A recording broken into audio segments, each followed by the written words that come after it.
अस्सलाम वालेकुम students, welcome back to another lecture. तो आज का जो लेक्चर हमारे पास है उसके अंदर हम बात करेंगे टाइप्स ऑफ गुड्स, कितनी टाइप की गुड्स होती हैं उसको हम इंशाल्लाह डिस्कस करेंगे। तो स्टार्ट करते हैं अपना लेक्चर। तो फर्स्ट ऑफ ऑल हमारे पास जो गुड की टाइप आ रही है वो आ रही है नॉर्मल गुड्स, यानी कि जो हमारे आम हालात में गुड्स होते हैं।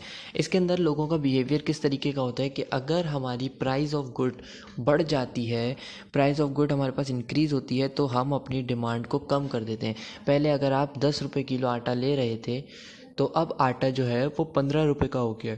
ठीक है, तो आप डेफिनेटली जो है 10 रुपये का अगर आप 5 किलो आटा ले रहे थे, तो आप 15 रुपये का 3 किलो या 2 किलो आटा, यानी कि अपनी डिमांड कम कर देंगे कि यार ये महंगा हो गया।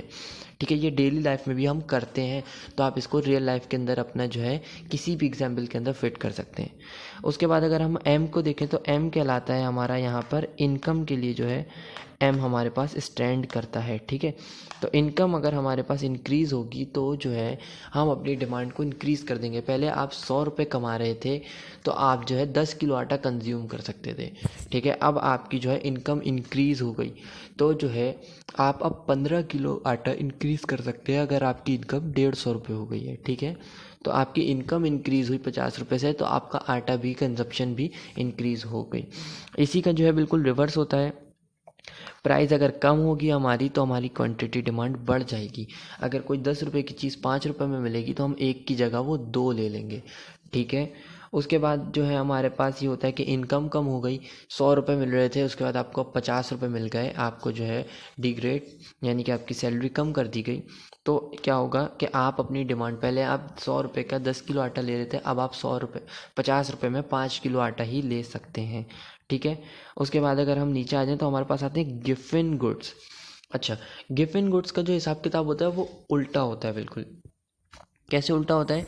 क्योंकि ये हमारे पास कुछ ऐसे आइटम्स होते हैं, यानी कि जो सोसाइटी कंज्यूम कर रही होती है, ये नॉर्मल डेली लाइफ के आइटम्स नहीं होते, ये लग्जीरियस आइटम होते हैं, जैसे कि ब्रांडेड शूज़ हो गए, ब्रांडेड कपड़े हो गए, ड्रेसिंग हो गई, कोई मॉडर्न खाना हो गया, जो लोग दिखाने के लिए कंज्यूम कर रहे होते हैं कि भाई हमारे पास पैसा, यानी कि शो ऑफ वाली कंडीशन के अंदर ये हमारे पास आ जाता है। ठीक है, तो गिफिन गुड्स को अगर हम देखेंगे यहाँ पे गिफिन गुड्स को, तो जब इसकी प्राइस इंक्रीज़ होती है तो लोग ये करते हैं कि भाई महंगा हो गया, चलो हम और लेंगे, ताकि सबको लगे कि भाई हमारे पास तो हम बहुत अमीर हैं, हम अभी भी अफोर्ड कर सकते हैं। तो वो अपनी डिमांड को इंक्रीज़ कर रहे होते हैं।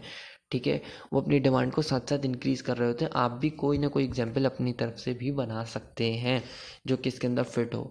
तो वो जो है हमारे पास, अगर प्राइस जो है हमारी कम होती है, तो यहाँ पर डिमांड लोग डिक्रीज़ कर देते हैं। ठीक है, और एक बात इसके अंदर याद रखने की है कि इसके अंदर सिर्फ और सिर्फ प्राइस की बात हो रही है, यानी कि इसमें इनकम, जैसे हमने लास्ट नॉर्मल गुड्स के अंदर इनकम की भी बात की थी, यहाँ गिफिन गुड्स में सिर्फ प्राइस के उससे इफेक्ट आता है, इनकम का इफेक्ट नहीं आता। इनकम के इफेक्ट के लिए हम चलते हैं अपने अगले गुड्स की टाइप के ऊपर, जो कि है इन्फीरियर गुड। अब इन्फीरियर गुड जो है वो I for income, I for inferior, आप ऐसे इसको याद कर सकते हैं। ठीक है, तो इन्फीरियर गुड्स के अंदर जब आपकी इनकम इंक्रीज़ होती है, तो आपकी डिमांड डिक्रीज़ हो जाती है। अब सोचने की बात तो ये कि भाई ये कैसे हो सकता है, इनकम इंक्रीज़ हो रही है तो डिमांड तो इंक्रीज़ होनी चाहिए, कम कैसे हो रही है? तो इसका जवाब ये है कि सपोज़ करें आप जो है पहले आपकी सैलरी थी 20,000 रुपये। ठीक है, तो आप चिंची से जा रहे थे, सही है। फिर आपका हुआ इंक्रीमेंट, अब आपकी सैलरी 20,000 से उठा के 60,000 रुपये कर दी गई। तो आपने जो है, जब आपकी सैलरी इंक्रीज़ यानी आपकी इनकम इंक्रीज़ हुई, तो आपने अपनी डिमांड को जो है वो कम कर दिया, आप अपनी चिंची की डिमांड कम कर दी। अब जो है आपने एक बाइक ले ली और जो है अब आप उससे जाते हैं, तो इनकम इंक्रीज़ होने की वजह से आपकी जो प्रीवियस यानी चिंची की डिमांड थी वो डिक्रीज़ हो गई।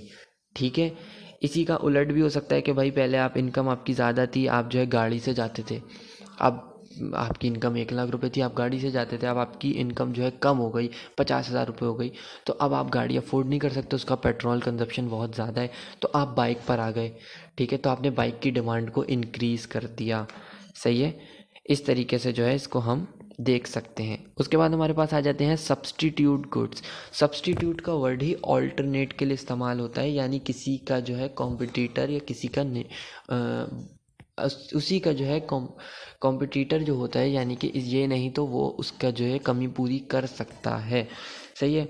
तो सब्सटीट्यूट गुड्स हमारे पास वो गुड्स होते हैं, उसके अंदर कुछ इस तरीके का होता है कि अगर प्राइस इंक्रीज़ होती है, यानी कि अगर यहाँ पे एक चीज़ देखने की प्राइस ऑफ एक्स लिखा है, पी एक्स इंक्रीज़ होती है, अगर दो चीज़ें हम ले लें यहाँ पे आटा और चावल, अगर आटे की प्राइस इंक्रीज़ होती है तो डिमांड किसकी इंक्रीज़ होगी? चावल की, क्योंकि लोग आटा लेना कम कर देंगे कि यार आटा तो बहुत महंगा, इससे बेहतर बंदा चावल खा लेगा। तो आटे की कम होकर चावल की डिमांड इंक्रीज़ हो जाएगी। इसी का उलट है, अगर आटे की प्राइस कम हो जाती है तो लोग चावल छोड़ेंगे कि यार चावल महंगा है, आटा तो इससे सस्ता मिल रहा है। तो लोग चावल की डिमांड कम करके आटे की डिमांड बढ़ा देंगे। सही है। लास्ट हमारे पास आ जाता है कॉम्प्लीमेंट्री गुड, जो कि होते हैं डिपेंडेंट गुड। इस यहाँ पे एग्जांपल ले लेते हैं पेट्रोल और बाइक की, या जो है आपका इंक और पेन की। इंक और पेन की एग्जांपल लेते हैं कि अगर इंक के पैसे बढ़ गए, देखना ज़रूरी है यहाँ पे कि पी एक्स और प्रोडक्ट एक्स और वाई दोनों की अलग अलग बात हो रही है कॉम्प्लीमेंट्री और सब्सटीट्यूट के अंदर। सही है। यहाँ पे प्राइस ऑफ एक्स यानी कि प्राइस ऑफ इंक बढ़ गए, इंक महंगी हो गई, तो क्या होगा? डिमांड ऑफ पेन जो है वो कम हो जाएगी। कि अगर पहले 25 रुपए की इंक मिल रही थी तो 100 लोग ले रहे थे, अब जो है वही इंक 25 से 100 रुपए की हो गई है, उन लोगों ने बहुत पैसे बढ़ा दिए। तो लोग क्या कहेंगे कि भाई इससे बेहतर है कि हम पेंसिल से ही काम कर लेंगे, छोड़ो। तो उसकी वजह से बहुत सारे लोग जो है वो पेन लेना ही छोड़ देंगे कि यार इससे बेहतर हम पेंसिल ले लेते हैं। तो इंक के पैसे बढ़ने से जो है पेन की डिमांड कम हो गई। इसी का उलट है कि अगर इंक की पैसे कम हो जाते हैं इनके, तो पेन की डिमांड भी बढ़ जाएगी कि लोग पेंसिल से आ जाएंगे इस तरफ कि यार पेन इतना सस्ता है, पेन से लिखेंगे, राइटिंग अच्छी होगी और थोड़ा खूबसूरत काम भी लगेगा और जो है ना अच्छा काम होता है। ठीक है। तो इसी वजह से जब पेन इंक की प्राइस जो है वो कम होगी तो पेन की डिमांड बढ़ जाएगी। ठीक है। तो होप आपको आज का लेक्चर समझ आया होगा। अगर आपकी कोई भी क्वेरीज है तो आप कमेंट में पूछ सकते हैं। अब मिलते हैं नेक्स्ट लेक्चर में, जब तक अपना बहुत ही ख्याल रखिएगा। अल्लाह हाफिज़, फ़ी अमानिल्लाह।